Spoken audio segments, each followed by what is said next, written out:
أعوذ بالله من الشيطان الرجيم.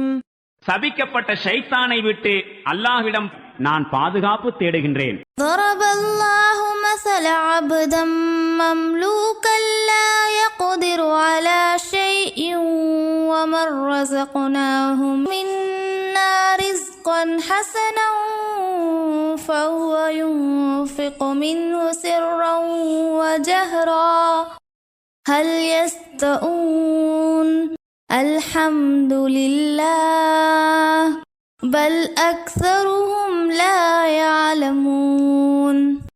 அல்லாஹ் இவ்வாறு ஓர் உதாரணம் கூறுகின்றான். பிறருக்கு உடமையாக்கப்பட்ட ஓர் அடிமை இருக்கிறார். சுயமாக எதையும் செய்ய அதிகாரம் இல்லாதவர் மற்றொருவர் இருக்கின்றார். அவருக்கு நாம் நம்மிடத்திலிருந்து நல்ல வாழ்க்கை வசதிகளை வழங்கி இருக்கின்றோம்.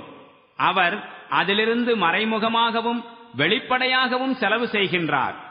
கூறுங்கள், இவ்விருவரும் சமமாவார்களா? அல்ஹம்துலில்லாஹ், எல்லா புகழும் இறைவனுக்கே. ஆனால் இந்நேரிய விஷயத்தை அவர்களில் பெரும்பாலோர் அறிந்து கொள்வதில்லை.